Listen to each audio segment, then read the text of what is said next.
So glad to be here.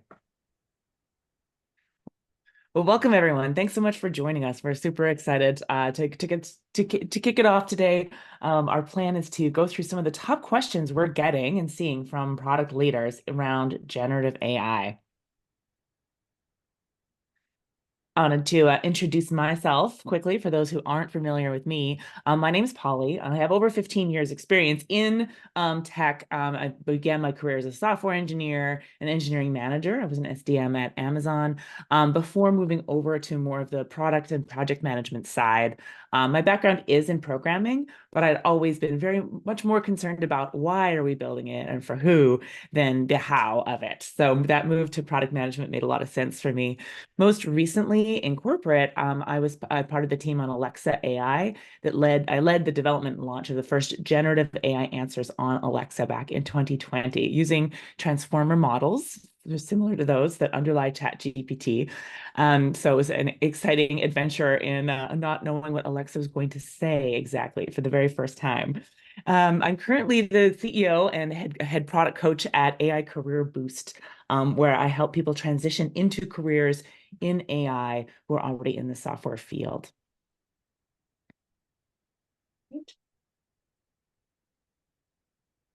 Hey everyone, nice to have you all join us today. My name is Rupa Chaturvedi, and I represent the user experience side of things when building AI products. My experience lies at the intersection of emerging tech, which includes AI, machine learning, etc., and then computer vision related technologies, AR, VR, and voice and non-voice conversational interfaces. I've been doing this for the last 10 years, helping startups as well as large companies launch meaningful applications with these technologies for their users.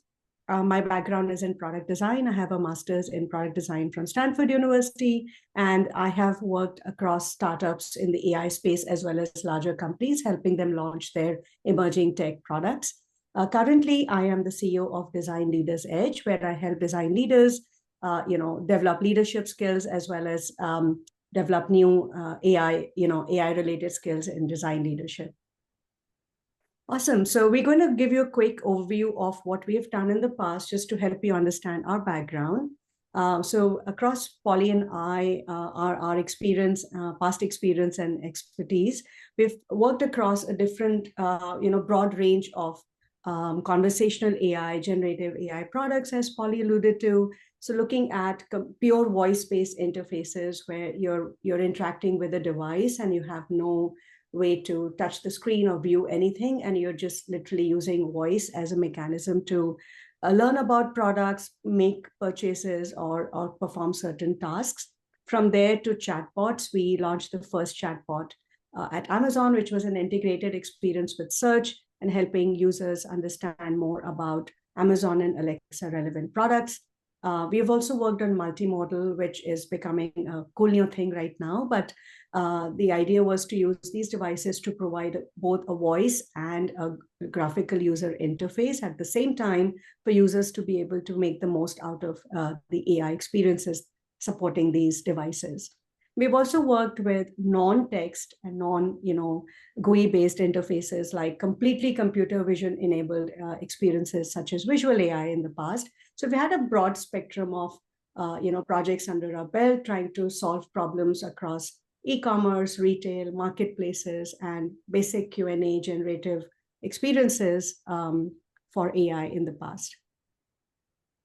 All right, so Polly and I have been partners in crime for over 1.5 years now.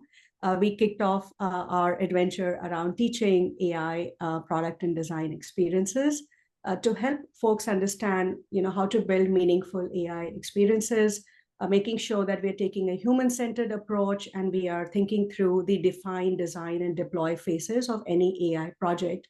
And in this, throughout this journey, we've interacted with some amazing folks. We've trained over 500 professionals from 18 different countries so far. Super proud of the very fulfilling, rewarding journey that we have shared together. And through these experiences, we've interacted with some amazing, professionals and pulled out some questions that seem to be recurring in theme and nature.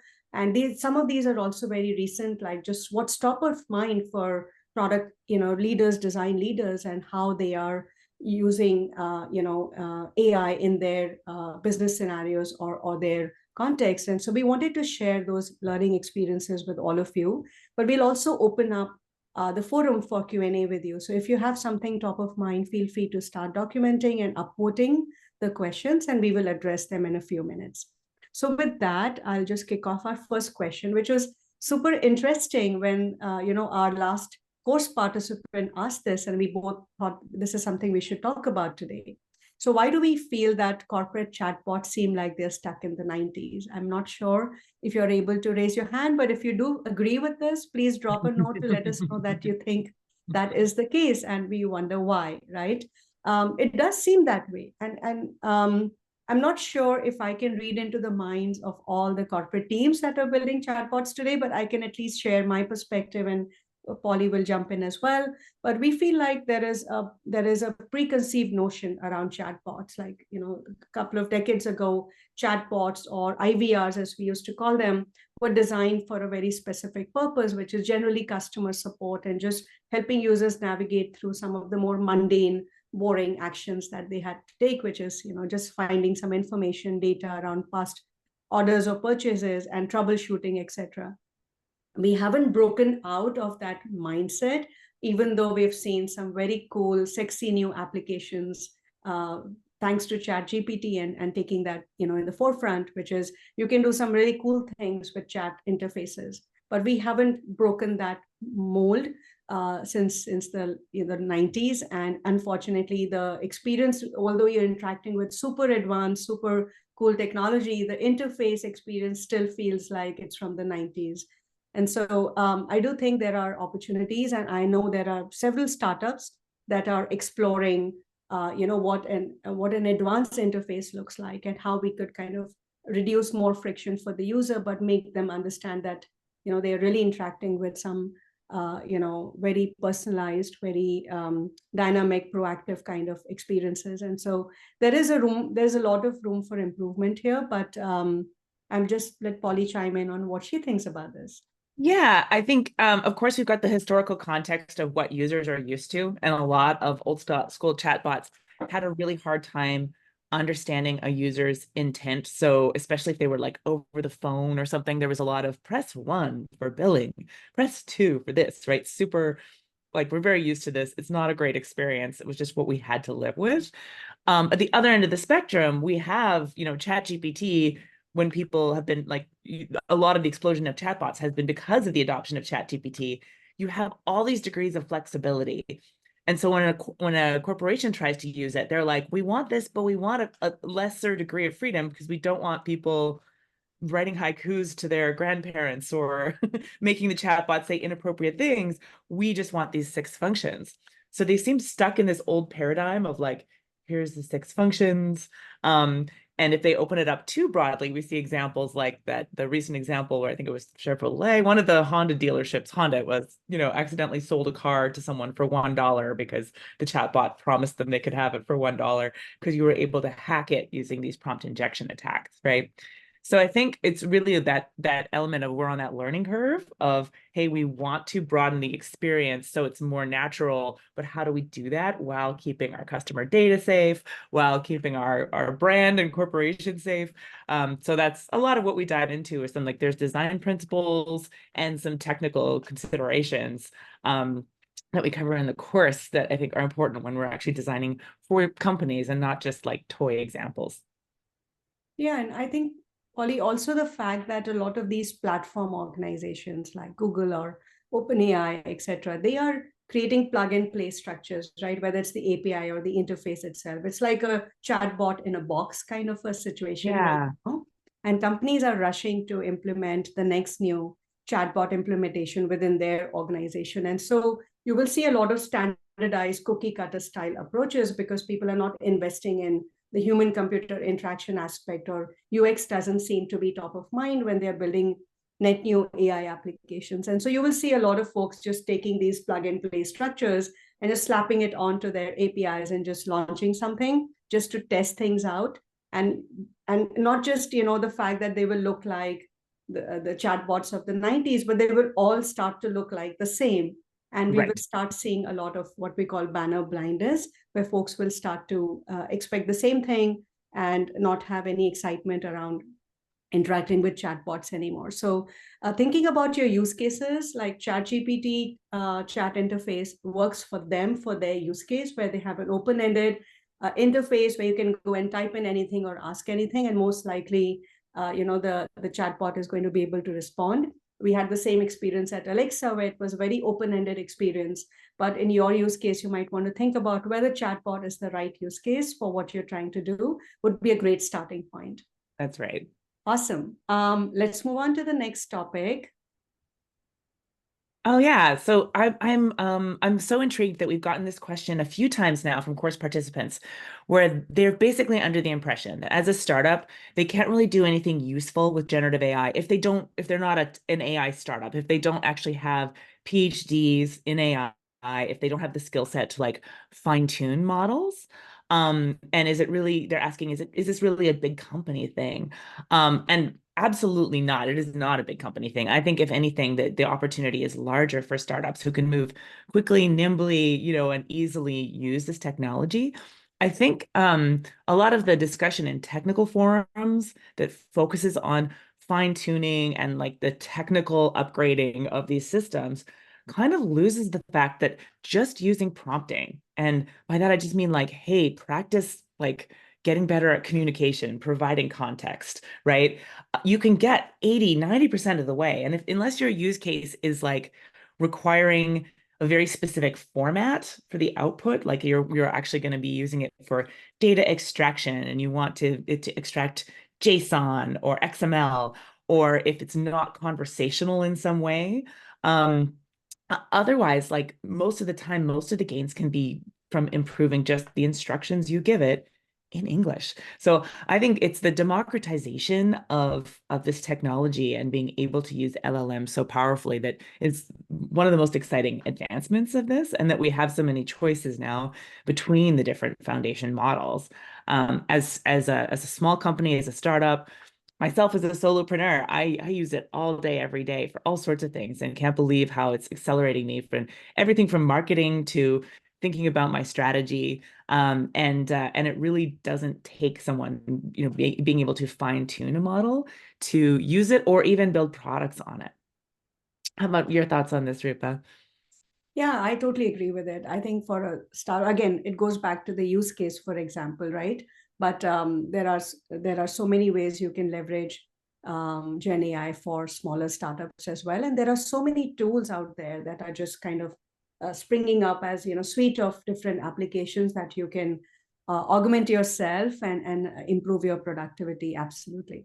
Exactly. I think fine tuning, a lot of people think it's absolutely necessary, and it's not. It's also something like OpenAI actually provides no code tools to fine tune your own models. So if you can provide examples of the input and the output that you want, you can actually fine tune your own model without any Python code, right? So it's becoming more accessible, even that more technical piece, day by day.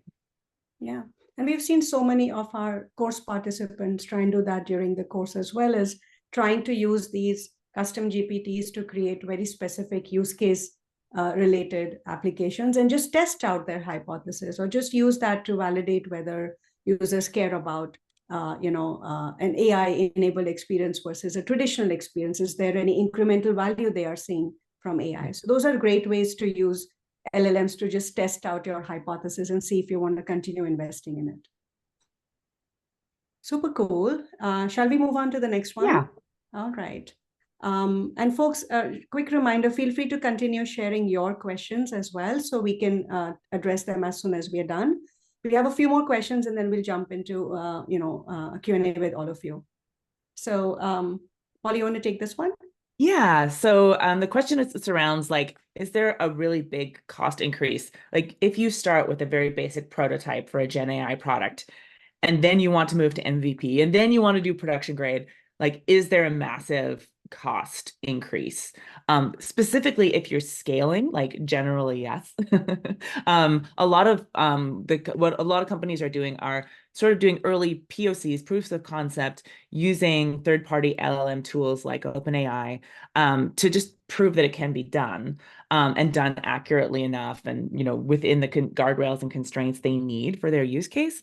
And then saying, wait, this is actually quite expensive. You pay per token when both input and output when you're using those third-party APIs. So they then look at moving like, okay, how can we do more of an upfront cost of installing and supporting an open source LLM, and then try to get it to perform as well as the original, like the third-party LLMs. That's generally been the journey that people are on, and depending on your use case, some places are struggling to get the same performance out of those open source LLMs as they can get straight out of the box with those third parties. So you can tell that some companies like OpenAI are kind of counting on a little bit of vendor lock-in, that they can get, they're doing things behind the scenes to make your results more accurate, or exactly what you expect. You can start building with some tools though that will help you, get along farther with an early prototype. So in the course, we work with tools like VoiceFlow, which had started as an original, like an old school natural language understanding chatbot designer, which has been used in large enterprises at super high volumes, right? So they've been through that journey. They can support, you deploying a full chatbot. And then they've added generative AI features where you can call out to third-party LLMs, whether it's a third party or you can actually do API calls to your own version of an open source model. So using something like that, you can actually get all the way to deployment at pretty large scale, before you end up going, okay, now we're in a cost savings mode, right? And the same with not chatbot applications. So when we're looking beyond just chatbots, we're seeing more interfaces now that look like traditional interfaces, but have options maybe in context menus or do something interesting with the results from a form. And that those kind of applications you can mock up in tools like Bubble. Again, some companies run for years actually using prototype front ends made with Bubble or Webflow. And yet now those can actually talk to the backends, using LLMs. Performance can be an issue. It's definitely something that you'll get to a point where you may have to go and rebuild it from scratch. So I think it's worth looking at that what tool you're picking early and understanding how far it will take you so you can set expectations appropriately. So, thanks, Polly. Right, we're going to just move on to the next one. So this is interesting. A lot of our course participants have been asking this question as well, and we thought we should have a quick conversation. So where is the research that users prefer conversation interfaces or chatbots? There is definitely some indicators around. If you just look at the success of ChatGPT, right, that is a strong indicator that users do enjoy conversational interfaces or chatbots. And if you see, before ChatGPT, conversational AI used to exist, and these interfaces were very prominent. Look at Alexa, Google Assistant, Siri. Between voice and text, there were some pretty dominant experiences that were more inherent, everyday tasks, and things that you would do for productivity that were common across the board, irrespective of whether it was the text modality or voice modality. So we have seen that users do enjoy these experiences, but it also boils down to the use cases. For example, if you're trying to sell a high-end item and expect that users will chat with a chatbot or interact with a voice interface to purchase something that requires a lot more consideration, that might not be the best use case for that.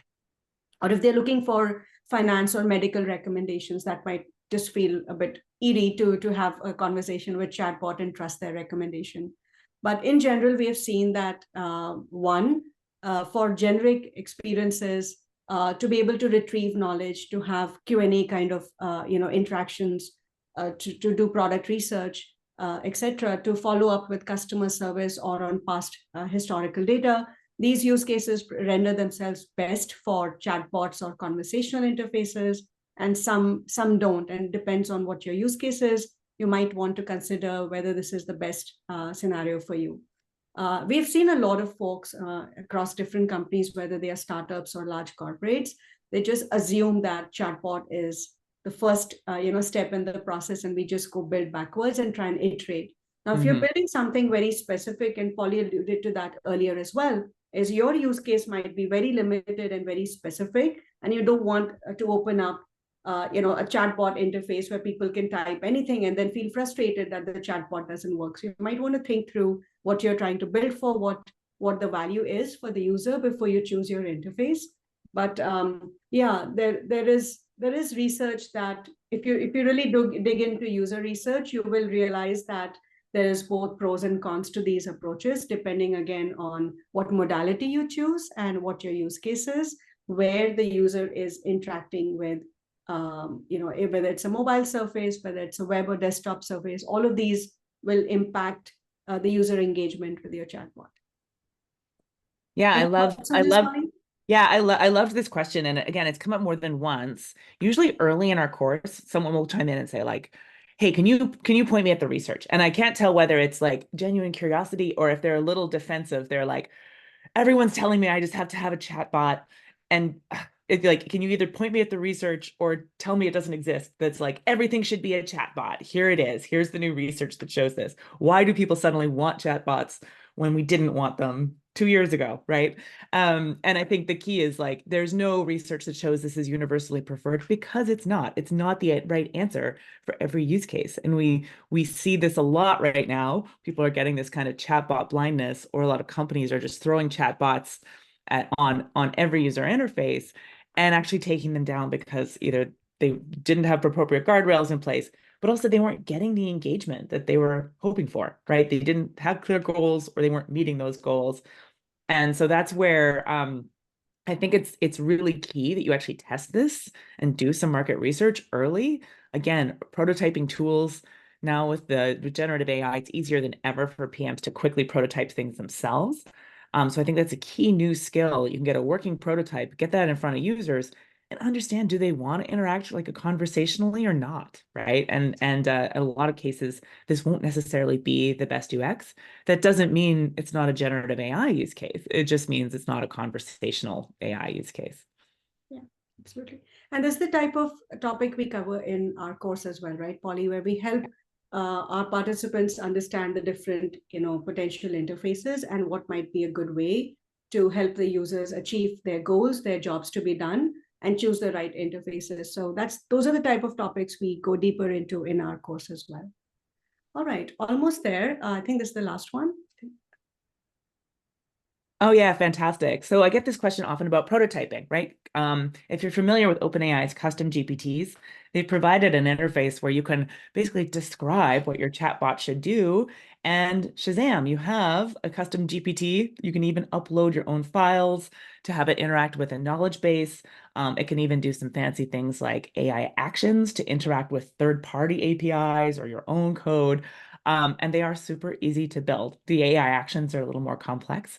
Um, but people have asked, like, great, I'll just go and learn how to prototype using that. What are the downsides, right? Of course, it's very quick to build, but you don't have any control over the front end interface on this, right? So first off, testing whether this is a conversational interface or not, this is a great place to get started, right?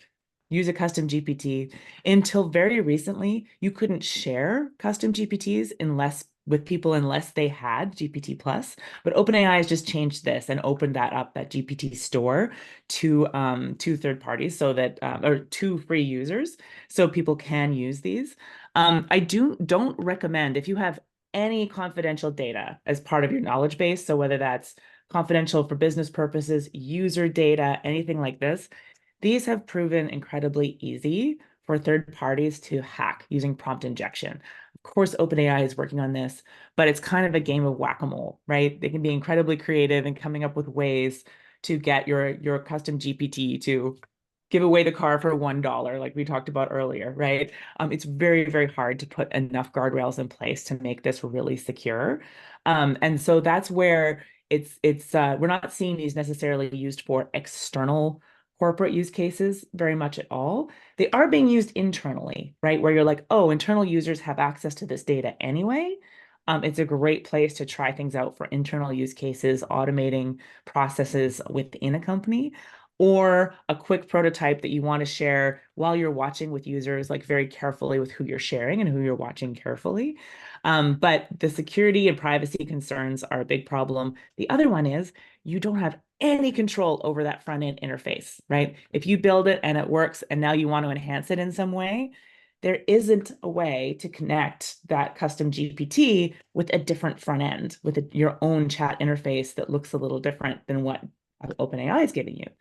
They have provided an assistance API, but the results from the assistance API and the custom GPTs are different, even if you're using the same prompt, the same data. And OpenAI has not been clear about exactly what those differences are. So when you go from, hey, testing this as a custom GPT, just know that there's a little bit of a voyage, a trip you'll be on if you're going to move it to like, now we want to change the interface and mock up our own front end. And then you may again like move off of the assistance API if you want to move further.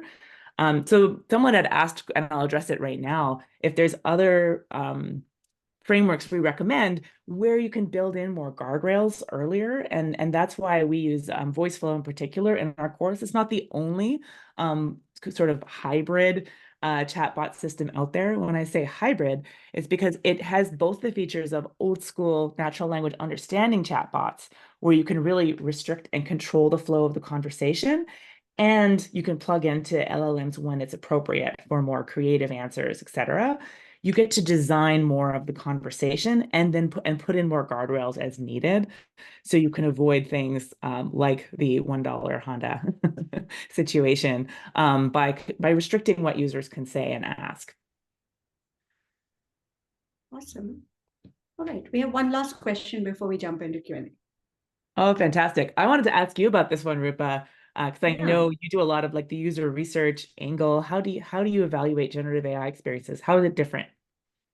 Yeah, I think a couple of things that come to mind. What we've seen across companies that we've worked at is generative AI experiences are evaluated across the same benchmarks that existing product experiences are. So if you have certain product metrics like revenue growth or engagement, etc., you will have to perform the generative AI product will have to perform at the same level or if not more to be able to justify the investments in this. So that's number one.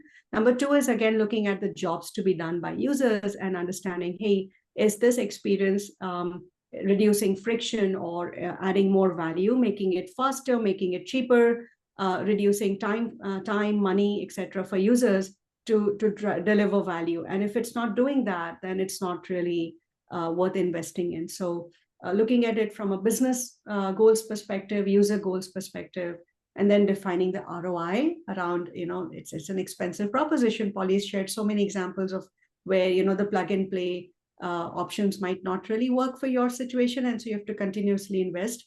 The other thing we are seeing a lot from users, whether it's B2C or B2B, is an expectation that AI is going to give me personalized information or recommendations. And that is a huge investment for startups or large companies to make. And so making sure that ROI is justified is an important one to think even before you embark on the journey of building your MVP. 100%. Yeah, when we think of how this technology really does unlock the capability for a lot more organizations to do personalization right down to like a group of one, right? Like let's personalize this not just to a segment, but like a group, like just to me based on my history, right? You could personalize what items are available, search result relevancy, even UX, right? There's so many angles of freedom and personalization. And so that's where, from a technical perspective, there's a new suite of tools coming out because you can't actually evaluate, how every single possible interaction with this interface would look, right? There's no like 100% test case coverage. Instead, we do a lot of sampling results, right? And trying to find like what's the outer bounds diversity of the inputs, and sampling the edge cases, sampling interior, and just saying how often are things not 100%. being okay with not being 100% is the key here with AI solutions, right? The goal is no longer 100% correctness like it would be in a solution that's built based on rules we've decided ahead of time, right? Because we're looking at patterns in the data, and the data might change from what we have today. We really need to think about like what are the bounds and guardrails we want to put in this. So it's more about evaluating, are our guardrails working? And what are those different like sets of use cases or sets of data cases almost that we want to evaluate? Conversational systems in particular, I get a lot of questions about this, where it's harder and harder when we're answering questions with different wordings, with different styles. Answer this like a helpful assistant, or answer this like using my brand voice. How do we evaluate that the answers are actually correct, right? Along with evaluating, is it actually on brand? Is this actually relevant to the user? Those are some of the pieces that we tend to look for, like evaluating manually, or more and more companies are actually getting LLMs to do the evaluation. I always recommend, if you're using LLMs to try to assess how your own LLM outputs, that you at some point do some form of human annotation, and actually make sure that they correlate, right? That your LLM evaluation is a good proxy for what humans would say and do. It's worth that expense, at least, once a quarter or twice a year.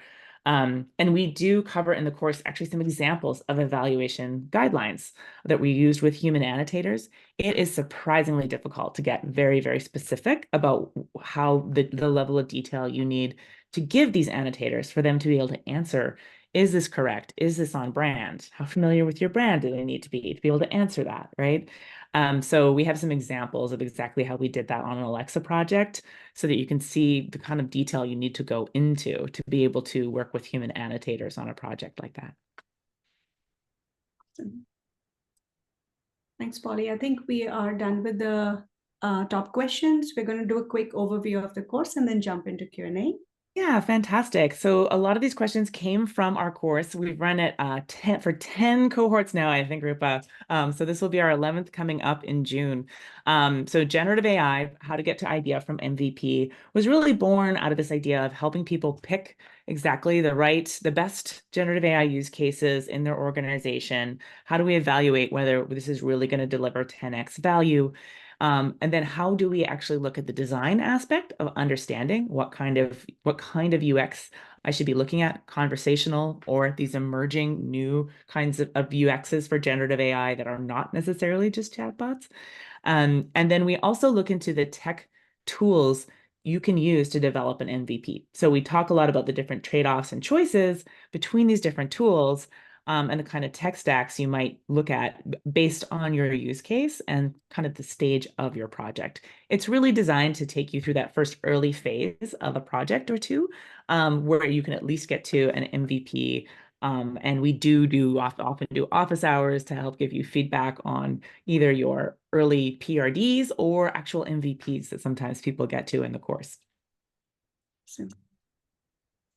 All right, folks, we're ready to jump into Q&A. Fantastic. Eleanor, do you have Great. a view of the top questions yet?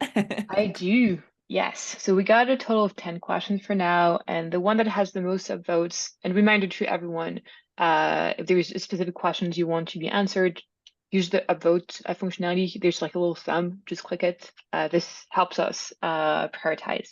So the first question with the most upvotes is from Tina, who's asking, I'm a product manager currently looking for my next role and can see the necessity to expand my skill sets. Any advice for getting more skills in AI, in the AI side, to get into the AI product management? Currently, I'm learning on the Google Cloud skill set to get across basic Gen AI, but it's such a huge realm, AI. So where do you start? What do you need to know it all to transition? Yeah, I'd encourage you to pick an area of focus, because I think it can be so easy to get overwhelmed with this space, right? Google Cloud, and the skills there are a great place to start if your focus is on more of the technical side of like, hey, how does this get built, for example, right? And for more technical courses, I often recommend that people check out deeplearning.ai. They have a really great AI for everyone that's not technical, but then they also have a series of short courses they're doing where they're getting into the basics of retrieval augmented generation, all the way through to more advanced topics like agentic AI with some of the leading tools.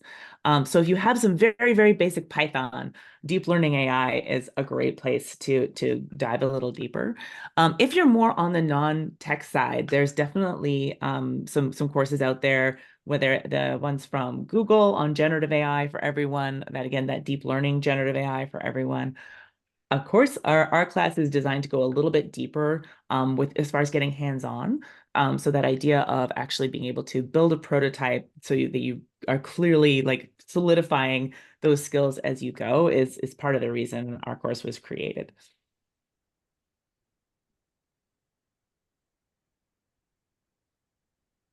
Thank you, Polly. Okay, the next question we got.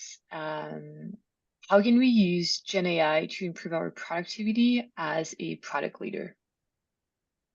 Oh, awesome. I love this question.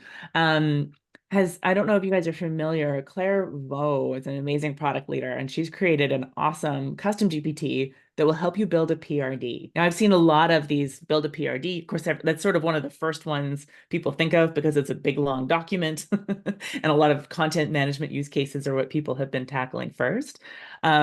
But I do think that Claire has gone that extra mile to make this a little more useful. It actually is like asking you questions and narrowing down and not just providing like a very bullet point list that's sort of a starting point, but something a little more fleshed out. She's obviously included some of her experience as a senior product leader in the instructions, right, to kind of advise on how to build out a particular use case. So I think PRD is a great place to start. Do check out Claire Vaux's custom GPT there. I find I use it a lot for strategy. So I sort of a thought partner, right? So you can ask it things like, hey, you are an expert product leader. Um, I'm facing this question. What are some frameworks I should consider? Hey, actually go through this problem using two different frameworks. Do I get two different answers? Things like that have really helped me like solidify and like systematize like my thoughts around a project as I'm going. And I think especially in the leadership positions, that can be super helpful. And just, you're going to have some favorite frameworks in your back pocket, but sometimes you'll find a new one along the way you weren't familiar with, and it can be more useful than your favorite framework for a particular problem. So that's one of my favorite ways to use it. I don't know. Do you have any favorite use cases, Rupa? I have seen some of my product partners do this. They would just take in a lot of customer feedback from different channels, CSV files, Slack channels, and then just put it into the ChatGPT and just kind of extract top themes or top pain points, and then use that as a way to create their backlog. So that's something I've seen a lot of my product partners do. And then user research, like there's ton of data that comes out of user research.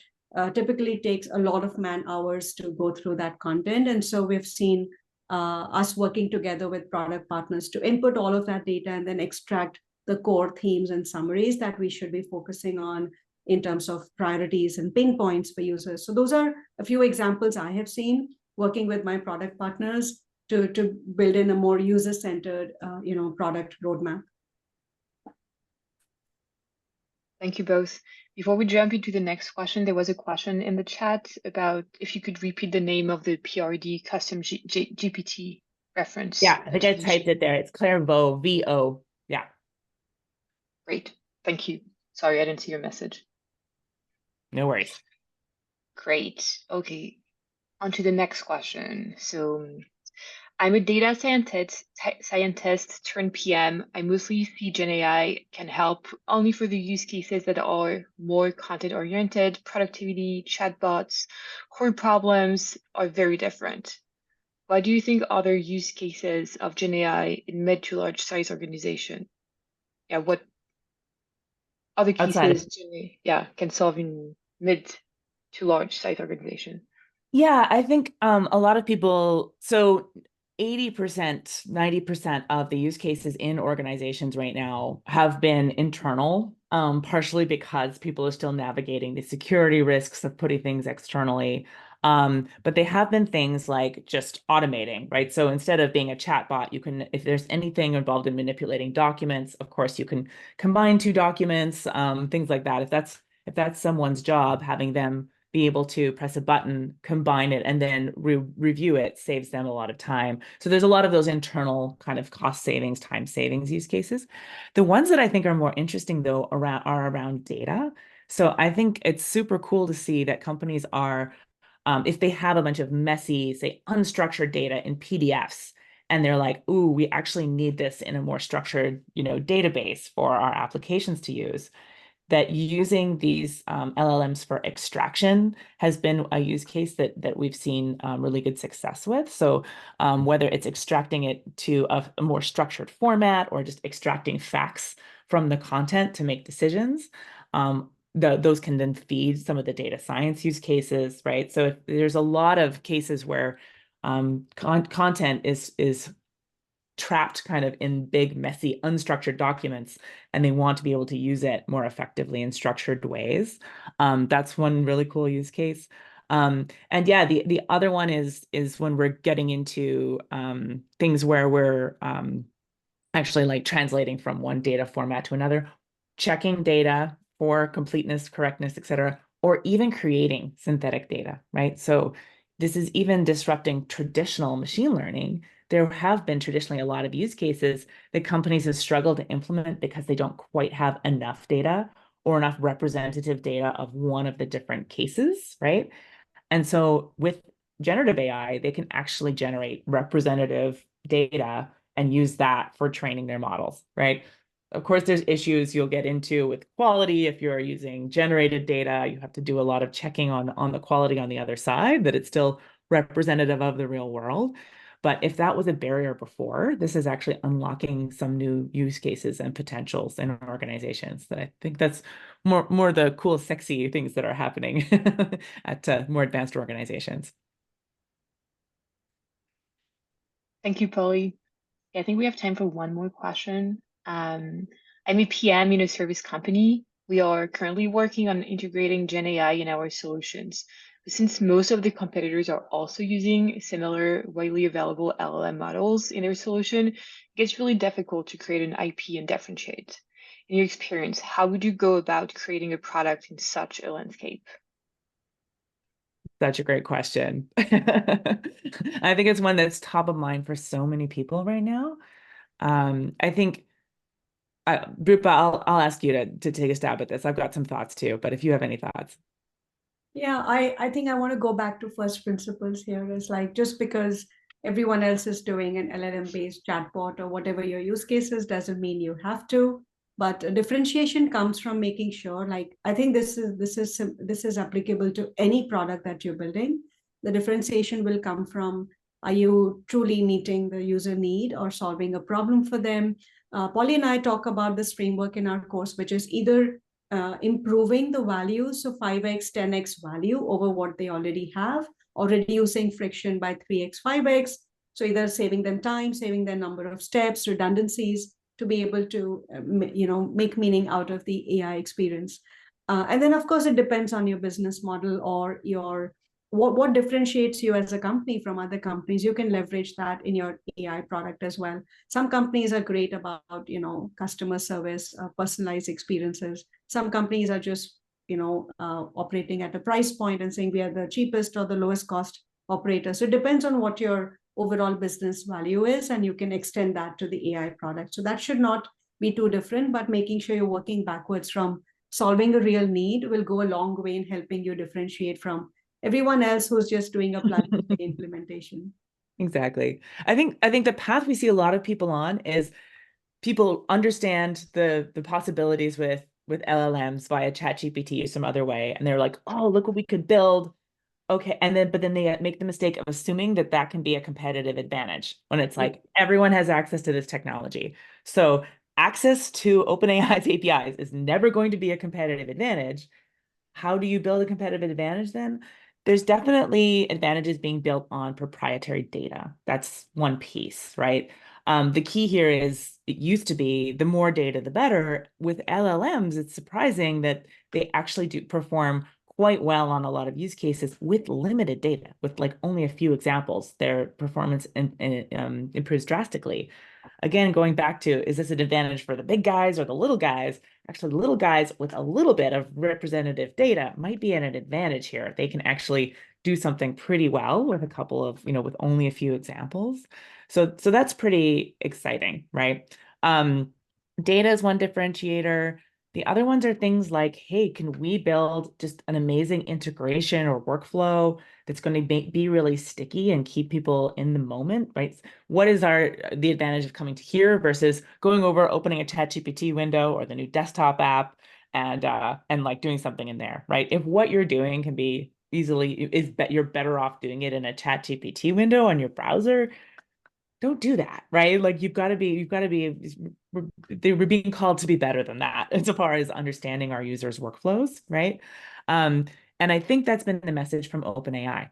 They've come along in a lot of cases, if you have products specifically, and said like, okay, we have no problem with releasing a feature that wipes out a whole ecosystem of startups right out of the gate.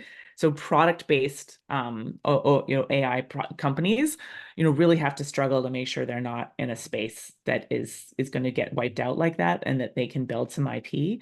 I think you're in a better place as a services-based company, right? You're delivering the service. How you deliver it, right? And using AI, that's going to be an advantage in the short term. I think very soon it's just going to be table stakes, right? If everyone can do it. So I think that's where the focus right now in the race on cost savings and efficiency gains has been so heated, because everyone's like, oh man, I don't want to be the last one to be able to reduce my costs using this. Great question. Wonderful one to finish off on.